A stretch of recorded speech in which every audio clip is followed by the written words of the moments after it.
Welcome. Well, Aaron and I are both middle school teachers. Aaron, a current middle school teacher, and I was a former middle school science teacher. I retired a couple of years ago. And obviously, so we're pretty excited about using the modeling approach in teaching middle school, and love to share that whenever we can get people interested in hearing a little bit more about it. And what we're going to do today is kind of walk you through a couple of exercises to help you get an idea of what modeling is about, how it works, and why we use it. And next slide there. So as we are going along, we're going to move along at a pretty quick pace. If you have an urgent question, jump in. Just put it out there.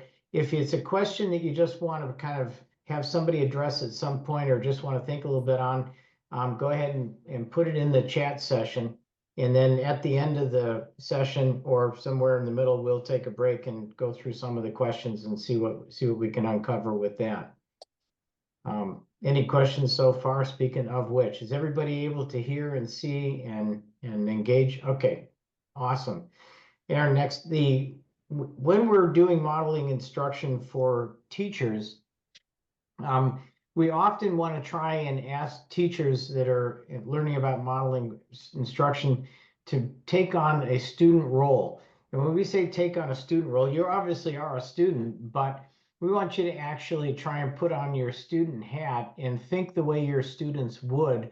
Try and kind of crawl inside their skin and their brain and ask yourself, how would a middle schooler respond to this?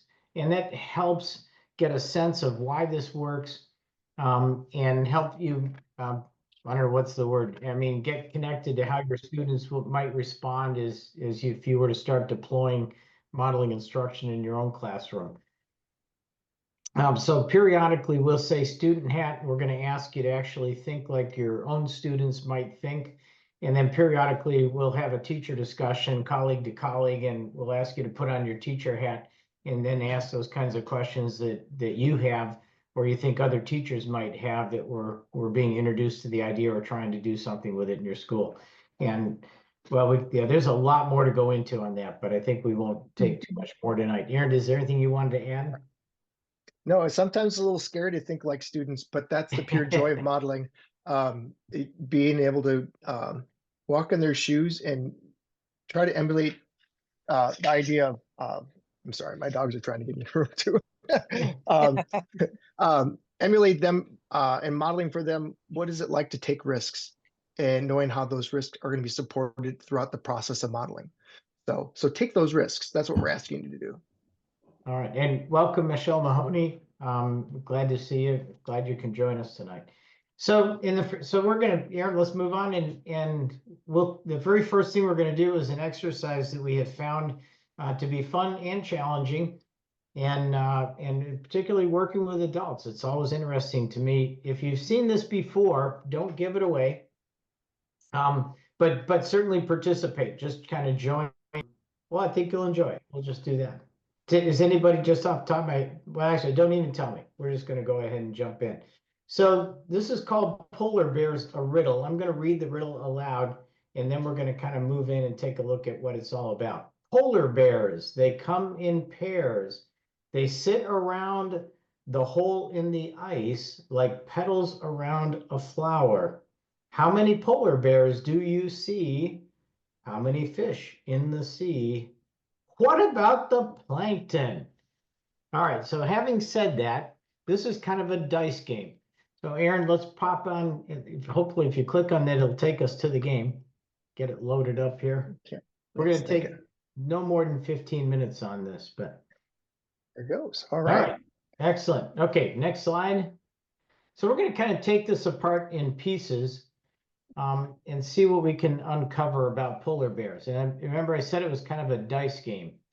So here we are. Polar bears, they come in pairs. They sit around the hole in the ice like petals around a flower. How many polar bears do you see?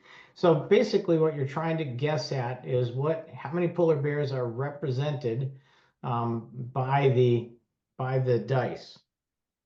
And so what we're going to do is, we would normally go into breakout rooms, but because we have 1, 2, 3, 4 of you that are students. I think we'll just kind of stay together, but we're going to let you four kind of engage in the discussion and see what you can come up with for a guess. And just to kind of help preface this thing, if we had the 24 people or in your own classroom, you would want to put the students in groups of, and it'd be up to you. You know your students better than anybody, but groups of 3 to 5. And for this exercise, I think it's always a good idea if you can have an odd number if it works out that way. But for us, you will be one of the groups and we'll see where that takes us. What we would like you guys to kind of discuss, pretend you're 4 students in a group in middle school and look at this roll of die. There are 5 die. Is it a die or dice? I never can remember which way. Anyways, how many polar bears are represented by this roll of the dice? 1. I mean, 1 die representing 2. Anybody? Bueller? Anybody? There's 1 pair. So is it 1 pair of polar Here. bears? Okay, so this is a good place to begin. So tell me a little bit about your thinking on this. Where are you coming up with you said you think there's a dice represent a pair of polar bears? The 1 die that has 2 dots would Okay. represent the pair of polar bear. And then I don't want to get ahead of myself, so I would leave it at that. Are you inclined to agree, Eileen and Sue, if you're joining in? Do you guys want to agree with Kelly, or do you have a clarifying question that you'd like her to try and explain her thinking? I was thinking that there's 2 threes, so that's a pair, and that represents a pair of polar bears. That's the way I was seeing it. Mm. So how do you think the line in the poem, they sit around the hole in the ice like petals around a flower? How does your thinking or reasoning on the number of polar bears represented by the dice reflect that line in the poem?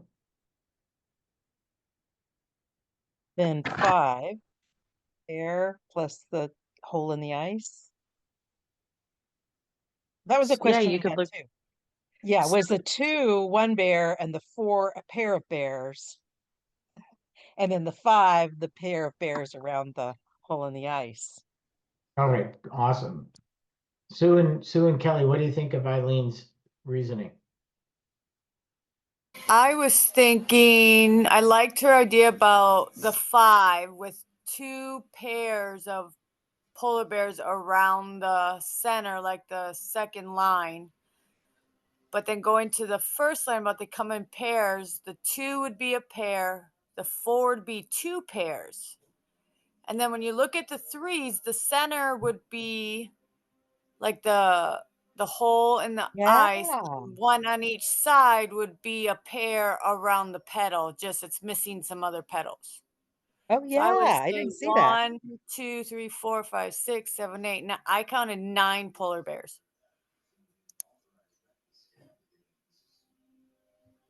What do you Yeah. guys think of Tammy's thinking on that? I didn't even see it that way. That's interesting. Yeah, I love it. So are you comfortable with that? Do you want to go with it? Yeah, let's go with it. Sure. Okay, so we think that this roll of the dice then represents 9 polar bears. Okay, so just a quick question for you. Tammy, correct me if I got correct. Let me know if I got correctly. But what you said is that for the dice that have a hole in the middle or a dot in the middle, like the 3 and the 5, that dot in the middle represents a hole in the ice, and that the other dots represent pairs of polar bears. Did I get that right? Correct. Okay, now Tammy, you also though counted the pair of polar bears, the 2 pair of polar bears on the 4 and the 1 pair of polar bears on the 2, and you included them, didn't you? I did. Okay, but there's no hole in the ice there. True. But I was looking at line 1 and line 2 as 2 separate requirements. Okay. So Sue and Eileen and Kelly, you guys get to help. I mean, the 4 of you or 5 of you go ahead and decide which way do you want to go? You're gonna count them all or just the ones that have the dot in the middle? I can tell you my students, especially the really smart ones, would be backing away right now going, oh, but we need definitions of things. We don't have definitions and we can't move forward without, they want the line filled in on the paper. And what That- about the fish and the krill? Yep. Yeah. Exactly. Eileen, you have gotten right to the heart of sort of what modeling's about in that single observation. So way to go. All right. I did it, part of my master's, I did how many colors are all the colors in the rainbow, and had a bunch of 6th graders talk about that. And boy, it was really hard, especially for the brightest kids. Yes. We got off into, is brown in the rainbow, is brown a color, Oh, it was the brightest interesting. kids are used to having their thinking and used to getting that confirmation. And in modeling, we're going to make them reason with each other and come to the conclusion as a group. So you guys get to decide which way do you want to go? I'm with Tammy. Okay. So Let's do it. Tammy, we said 9 polar bears.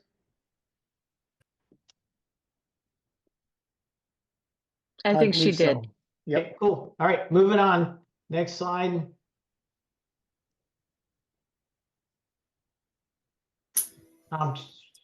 So in this cast of the dice, how many polar bears? It looks like 9 again. Mm-mm. No, wait. 1, 2, 3, 4, No. 6. No, 12. If the 6 in the middle of those are holes with 2 polar bears on each side, 2, 4, 6, 8. Oh, But didn't we say that the dot in the center was the hole in the ice? So mm-hmm. the die with a 6 doesn't have a hole. So are we? So what are they? Yeah, are they polar bears? Yeah, we're still on polar bears. Yeah, yeah. Okay. So the 3 is not 2 holes in the 6 is not 2 holes in the ice with a polar bear on either side. I need 4 more. It could be. It could be. Yeah. What does the second line in the poem say? They sit around like Oh, flower. petals Yep, around the never mind. flower. Yeah, no, that's not it. So then that's not it. 1, So 2, 3, 4, 8. We're gonna keep moving. So this one would be 3, 4, 5, 6, 7, 8. And then the pair in the dice with 2. Are we still counting the pair? Okay. So when I had done it, I was counting a pair as 1 polar bear. So the 2 was a 1, and then the 4 would have been 2 more. So there would have been 3 pairs. 1, 2. I don't think I counted right on the first one then, because I was counting pairs of polar bears, not individuals. yeah, you said Mhm. 9. There were 9 pairs, right? That's what you meant? Yeah. Yep. Okay. So then. So how many pairs would be here? 1, 2, 3, 8 4, pairs? 5. Yeah, 5 pairs? I agree. If we are defining it as There's we a whole have in the previous slides, yeah. Right. Yeah. Okay. So we have consensus? 1, 2, Let's hit 3, it. 5 pairs. Everybody Okay. agree? Yes. Okay. Cool. Next. All right. What about the fish? Now, we're still looking at the polar bears, by the way. So Okay. you could ask yourself how many polar bears are here based on the rule that you're using so far. How many polar bears are here? 4 pairs, would you all agree? Yes. Yes. Okay. So 4 pairs of polar bears. How many fish? What defines a fish? 6 Anything that's fish. not a polar bear? That's what I would think. The ones that don't have a hole in the middle, each one of those would be a fish So they because were it's not counted into polar bears. So I would say 6 fish. six. Okay, where do we find fish? In In the hole. So, no, seriously, I mean, the polar bear finds the fish in the hole, but in general, broadly speaking, where do we find fish? in the ocean. In the ocean, in a lake, In yeah. the water, right? Right. In the Okay. water. And where are the polar bears sitting? Above them, Oh. above the fish. Okay. So where are the fish? Under Below them. the polar bear? Okay. Oh. Oh, So I are love we, that noise. Oh, so are we that's thinking beautiful. that the fish is the number that's on the opposite side of the die? But how could we tell how many fish there were? There could be twice as many fish as there are polar bear, right? So explain that, Kelly.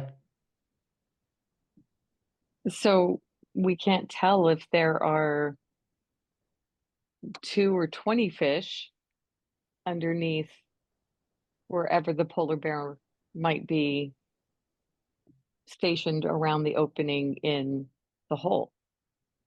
I mean, in the ice. Okay, tell us why we can't know that. Because we can't see below the packed ice and snow. Okay. What do you guys think of that? It makes sense. Okay, what if I gave you one more interesting piece of information? And you're doing a great job in the role as middle schoolers, because most middle schoolers will not be aware of this, surprisingly. But did you know that opposite sides of dice always add up to 7? That's right, they do. And are we thinking that each dot on the opposite side of the die or dice is, each dot is one fish? So like on the opposite side of the 3, there would have to be a 4. And then another 4. And then a 2 for the die that's a 5. Am I thinking correctly? I That would need be some more true. definition. Yeah. Well, that makes sense with the theory that you can't see what's below the ice, and what's below the 3 would be the 4, since And there it's on have the to be opposite more side. fish because trophic levels. That's a brilliant student, David. Did you hear that? We That's have a phenomenal. really bright one. Every now and then I have a kid like that and I'll ask him Yeah. and it turns out dad is a virologist or something. Yeah. Exactly. And when you run into that, one of the things that you probably want to do is steer away from the vocabulary, but it's absolutely fair to get them back to, do you think that generally speaking, there's more fish or more polar bears?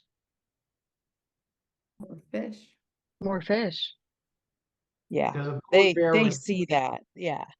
yeah, they will generally get that. So using that line of reasoning and using what you guys have come up with, how many fish? 10? 18. I agree with 10 because we're looking at the 3 dice that have the polar bears. So I was not Okay. counting the 4 and the 2 Okay. because there's no polar bears there to fish. Got it. But why wouldn't we count? Because the fish will be there anyways, right? Would we count them anyway? Good question. They're fish even if there aren't polar bears. All right. Are there fish if there aren't polar bears? Well, you guys have done great. I'm already way over my time limit on this one, so I'm gonna go ahead and sort of call us done. But we've agreed that the dots that represent polar bears are dots that have a dot in the middle surrounded by, like petals on a flower, polar bears in equal number, like twos. So, and then all the dots on the bottom get counted as fish. Did we come up with those rules? Yep, that sounds good. Okay, and obviously there's more to this poem, and we can make this last a long time, but as I said, I'm already way over my limit on this one, so I'm going to stop. And Aaron, let's jump on ahead to your thing. Sounds good. And again, I think it's fantastic that we spent that time on that process of thinking. So no worries here, David. I think it was great.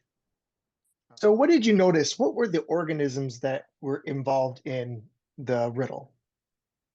What do you mean organisms? So what organisms? There's polar bears Mhm. Fish and Fish. plankton. mhm, and plankton, right? So if you could put those organisms in any specific order, what would that look like?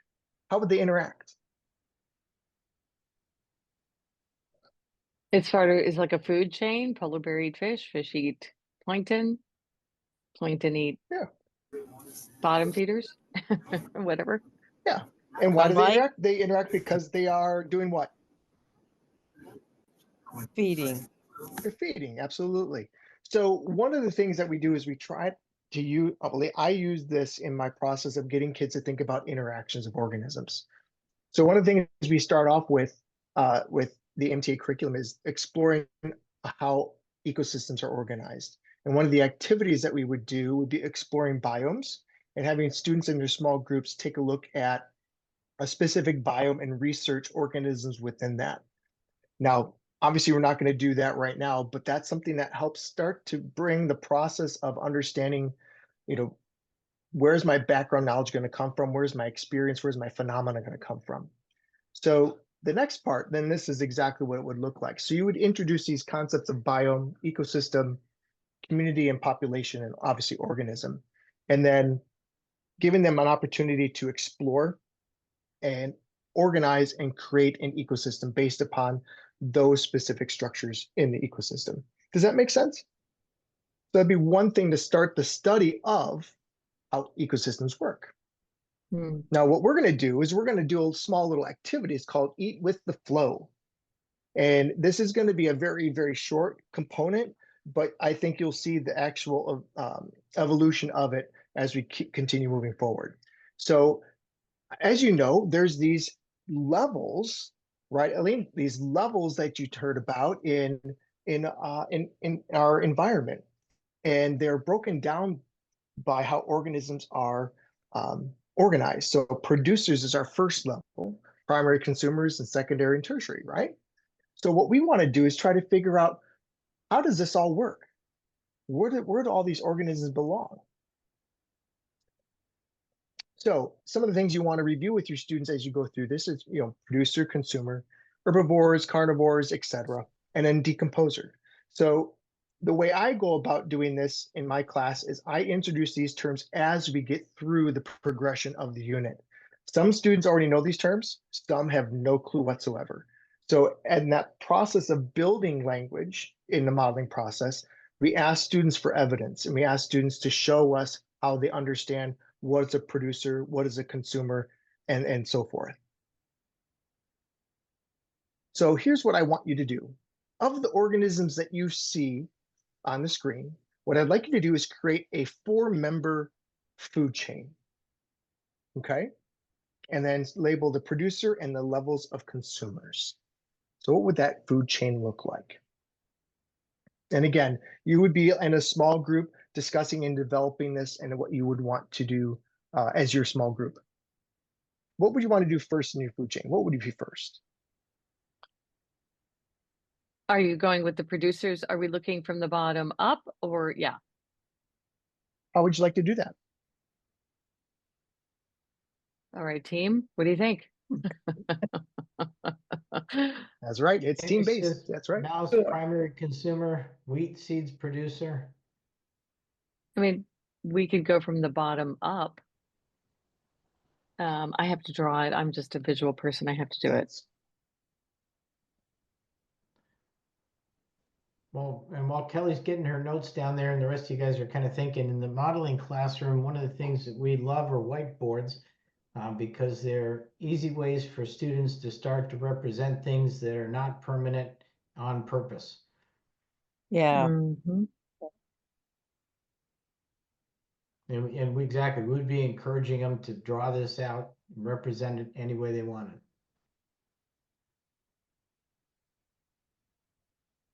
One of the things I also like to reinforce with our students is that our whiteboards aren't graded for accuracy, they're graded for Mhm. participation. So that fear of being wrong Mhm. is eliminated from the start.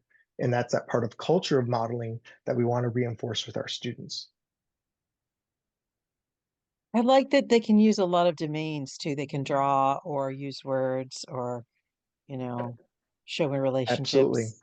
My ELL Mhm. students love to draw, and everyone loves to draw, but they have the opportunity to show what they know versus speak what they know. Mhm. Um, so how are we doing so far? Pretty good. All right. Is a shrew just a little mouse? We don't in Miami, I don't know that we have any shrews. Shrew is a very small relative of a mouse, yes. So it's small. Yeah. Some people call them field mice since they're that small. Oh yeah. I'm a city girl. I'm like, That's, that's okay. I know the mice and the rats and possums, but So what do you want to, Kelly, what did you start with as the first organism within your food chain? What did you start with? I went to the very bottom to the worm. Okay. So the worm. And then what was the second organism that you chose? Wheat. I Wheat. could be Okay. totally off. I mean, I'm trying to think about like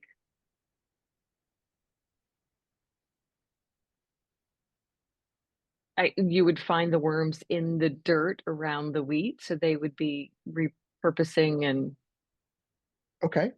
doing all that good stuff. Awesome. And then what would be your third? Well, this is where I was torn because I'm not quite sure how a rose plant got in there, but that's I'm trying to think about where everything was. Okay. But I was thinking about what might eat the worm would be the robin, Okay. but the mice and the shrew, if I were doing it by level, I mean, the shrew would eat the worms as well, so they could share a section, right? Are they allowed to in this exercise? In this exercise, we want to try to stick with a linear food chain. Okay. So All right, you somebody chose, else dive in here. that's Somebody okay. else dive in here. You don't have to use everything. Yep, Oh, you correct. don't? So four. Just four things, just Four. four. Yep, Oh, that's right. I'm trying to make everything fit. That's that's my okay. problem.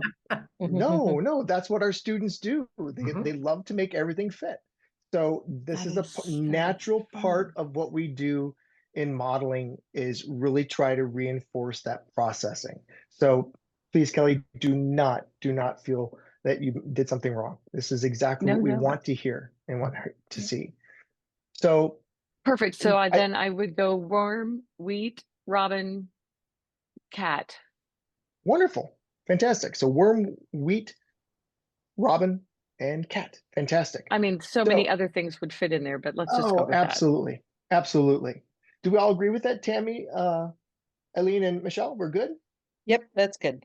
Yes. All right. Fantastic. So again, what would happen after we'd explored those food chains is we now start taking a look at that food web, right? So we're going to bypass this component slightly, and we're going to talk about how energy moves within that pyramid. So we're going to adapt this instead of using an actual food web that you would have created. Let's talk about our food chain. So you said that we would have the worm, right, Kelly? And then we have Mm-hmm. the wheat, robin, Mm-hmm. and then cat. Does everything fit within our food pyramid at each level? I think so. Anybody else? We agree? Yes. Okay. So here's my question. If the worm is in the bottom part, what would we call the worm? What does the worm do? I wouldn't put the worm in the, well, I would put the worm not in the bottom one. It's It's not in the bottom. So you'd like to Yeah. change your model of how your pyramid would look. I put plants in the bottom. You put plants on the bottom. Like the Okay. rotting leaves, yeah. yeah. So maybe put down below, instead of the worm, the wheat. Mhm.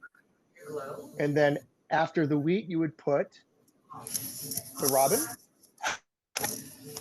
No, No, the okay, people who live straight off of the plants, okay. which So could those would include the be, decomposers, which would be, sorry, like I'm the shooting my screen here for you. worm. The worm. So in our next level, so we had wheat, and then the next level would be whatever eats that would be the mouse, right? So wheat seeds, that's what it eats. Oops, the wrong way. I'm so sorry. Oh, my fingers are going too fast. Sorry. Are you asking Eileen or me? The whole group. Oh, So if we put wheat down below, mm-hmm. and then we have a mouse, would a robin go here in the third level? Yes.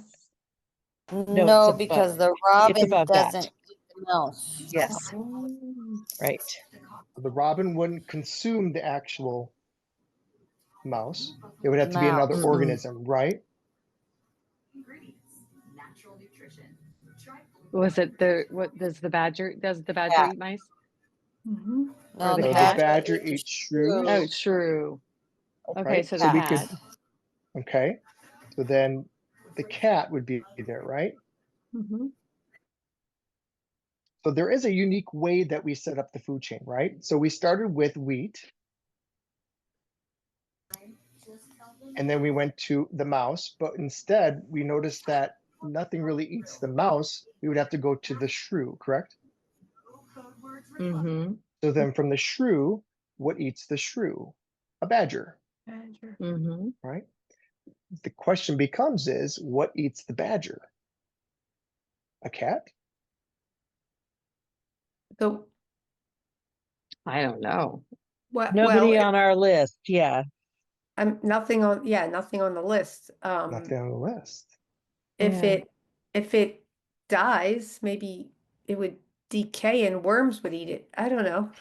Okay, so but worms wouldn't be at the top of the food chain or food web, would Mm-mm. they? Right? Yeah. Okay, so then we would actually go back, revise our food chain as a process of another iteration. So this modeling Right. cycle continues through this process of negotiating. Okay.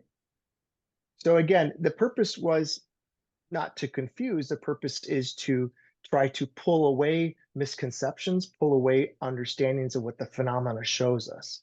Does that make sense, everybody? Mm-hmm. You feel good about that? Mhm. Mm-hmm. Awesome. Fantastic.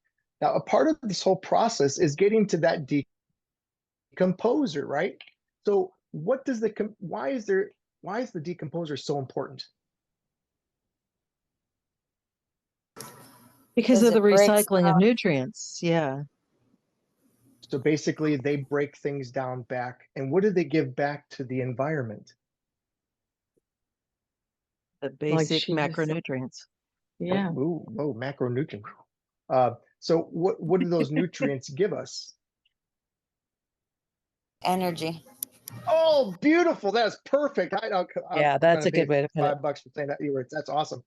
So energy, right? So you could take a look at the flow of energy, right? Within our first level to second level. And this is again, the process of refining our understanding of a ecosystem, right? Mm-hmm. But our most important part is trying to see how dynamic our ecosystems are. And what we want to do, a part of modeling, is seeing the interconnection between the different concepts of life science to physical science. So one thing that we have for you is a connection of how energy moves throughout the system. and we call these energy bar charts. So And, yep, let's and for go those ahead, of David. you that, thanks, Ed, let me just try to jump in with this. So, and for those of you whose districts are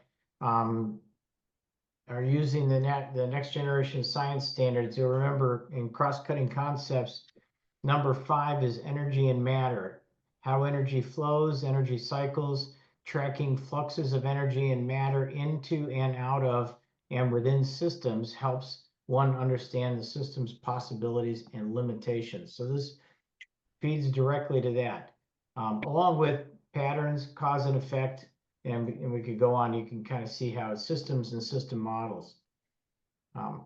So how to quantify and represent. So modeling uses this particular technique throughout the program as a way to try and help kids get the idea of energy and its role in our world and our lives. And so going back to our food chain, an owl eats a mouse that has eaten a pile of wheat. How can we represent that? Not thinking about the mouse and so on, but just in specifically what's happening with the energy in it. So we would have the kids draw the food chain for the organisms, wheat, mouse, owl, and then we'd talk about it, get them to, sort of give a good explanation. We wouldn't give the explanation, we'd try and get them to do the describing. And then we would get them to represent it on this. And sometimes we call these LOL charts. If you ever hear that term, the 2 graphs are made up of an L, and then in the middle is the energy. And we're trying to get them to understand that energy goes in and energy goes out. And this also helps them get this idea of what happens to the energy and how it's conserved and how it's used. So representing that first relationship with the wheat.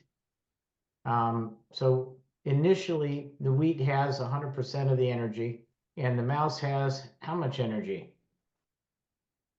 The poor mouse is hungry, but he has not eaten any wheat. So of the energy that's available from the wheat, all of it is contained in the wheat, right? Mhm. And the mouse doesn't have any. So what direction is the energy going in this particular representation? Is the energy going to go into the wheat or out of the wheat? Out. Out. Out. So we just draw a big arrow showing that the energy is going out. And then we represent the new relationship. So if the mouse is eating the wheat, how much energy does the wheat now have? None. None. And this is one of the key concepts. So the mouse eats all the wheat. Does 100% of the wheat's energy go into the mouse? No. No, not really. No, a lot of kids will think so. And that's one of the challenges that we have. But we want to try and get them to understand how these systems actually work. Only about 10% of the energy from the wheat goes to the mouse, and the rest we say is dissipated. It kind of goes back into the systems. All right, any questions so far? All right, so guess what we're going to do next? If we just did the wheat, now we're going to do one representing the owl. So now the mouse system, the mouse has the 100% of the energy, and what's going to happen to the mouse? He's going to get eaten by the Owl. owl. So the energy from the mouse is going to go to the owl, and using our rule of thumb about how much energy goes of the mouse ends up in the owl. Yeah, So what tiny amount, happens? a tiny amount, 10% would Tiny be amount. huge. That's fine. And Yes. again, so don't get hung up on, do they have the bars all exactly at the right level and stuff. We're trying to get a large sort of, generalization of what's going on. And the energy goes either into the mouse or out to the mouse. Out of the mouse. Out of the mouse, right? So the circle, we put the mouse, because that's the system we're looking at right now, and the energy is going out. And the rest of the energy, because we want to represent all the energy, is anybody?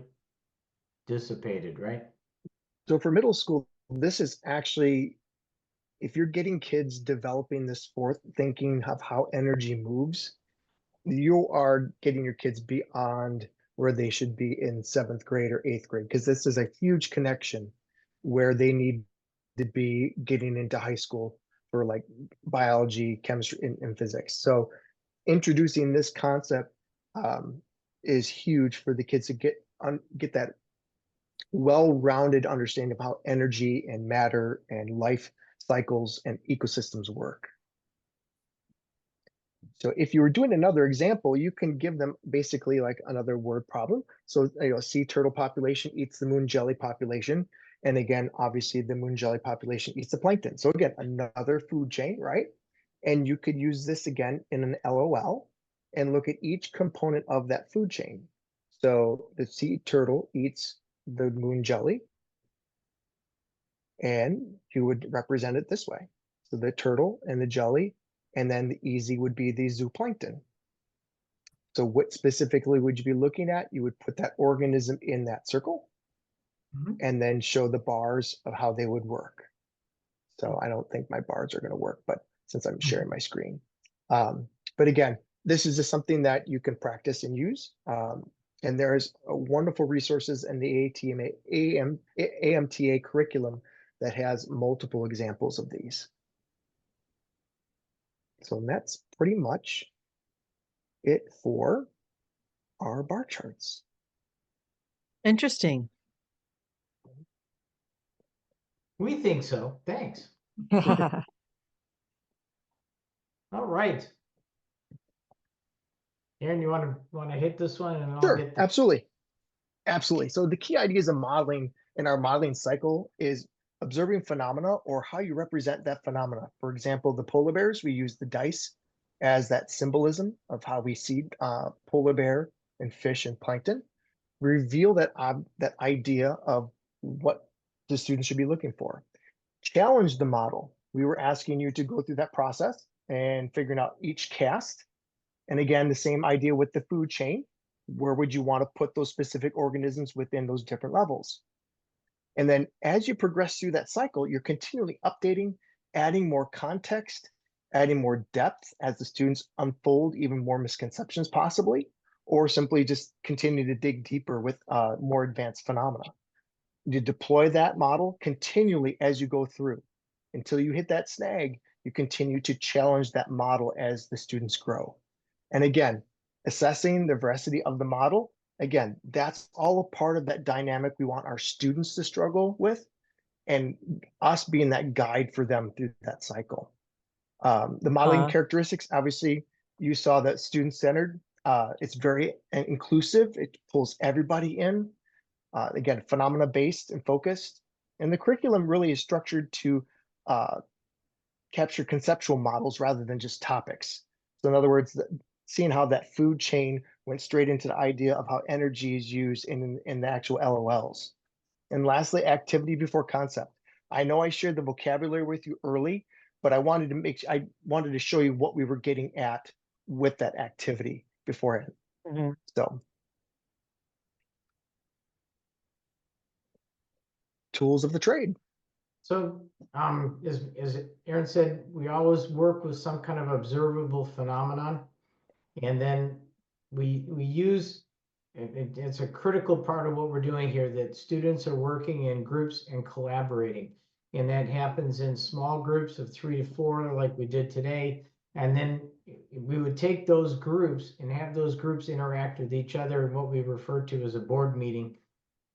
Where they then challenge each other's thinking, challenge each other's models, and challenge each other's representations to try and come to a large group consensus about what a good rule is that will work for our model. As we talked earlier about, we use whiteboards extensively to help kids represent their thinking, and then to be able to share their thinking with other students, other groups of students. And we call those board meetings. They're basically Socratic dialogue and talk moves. And in a modeling training session, there's an extensive a bit of help with teachers using and working with students doing Socratic dialogue. Do we have any? I don't think. What I'll do, David, I'll share some of my boards as we handle any questions from Cool. the participants. How's that sound? Awesome. So I was sort of looking through the chat. I didn't actually see too many questions there, but you guys can go ahead and feel free to bring them up now as we're kind of talking. Aaron, you want to just talk about the quick structure of the Sure. curriculum? Yeah, so taking a look at the AMTA curriculum, sixth grade, again, you notice that it deals with a lot of different concepts between earth and life and physical. And there's each of those grade levels tries to build in complexity as you go through. So bodies of water, life in the bodies of water, the interrelationship between those units help students develop a deeper understanding of how things work together.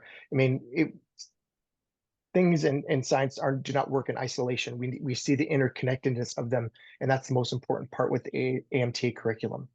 Um, and I'm going to I'm going to escape here,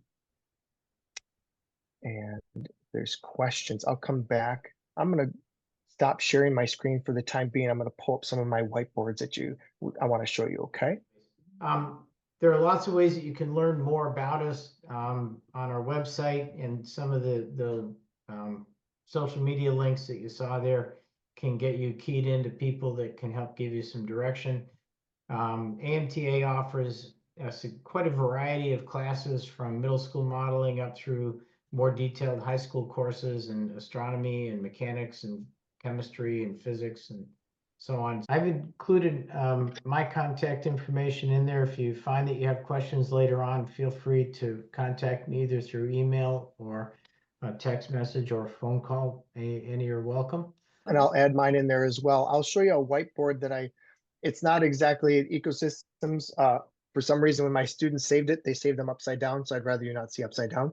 But I'm going to put my contact info in for you as well. So Aaron and I both also happen to be on the board for AMTA. Aaron's the treasurer and I am the president. So if you So have let me other share kinds my of input or questions, don't hesitate to reach out. Absolutely. So I'm going to share my screen with you and get over to. So what you're seeing is a whiteboard from one of our diffusion labs where we use dialysis tubing, and the students do a test with glucose and starch, and they run through a battery of tests, and we share data. So each group has a different variable that they're testing. And they go through and they share their results. And then that's how we have one of our board meetings, to try to find patterns within our data to see what would show up. We also find inconsistencies. Are there errors within what happened in the lab? And sometimes, there's holes in dialysis tubing. There's things that just don't work out right the way you expect it to. And that's just called real science, right? So this is an Right. example of what a whiteboard would look like. And their claim is very straightforward. It's simple. It's not supposed to contain a because. It's simply stating exactly what they found and then the evidence and reasoning to support that. So this, to me, is the bread and butter, the meat and potatoes, the everything that goes into a whiteboarding process. And for professional development, we go through and we implement so many different experiences with whiteboards that you really get a good sense of how it works with life science, earth science, and physical science for a middle school modeling workshop. And then myself, I've done the biology, the mechanics workshops as well for high school. And those are phenomenal in the sense of understanding where my middle schoolers are going to go and what they're going to experience from a high school level.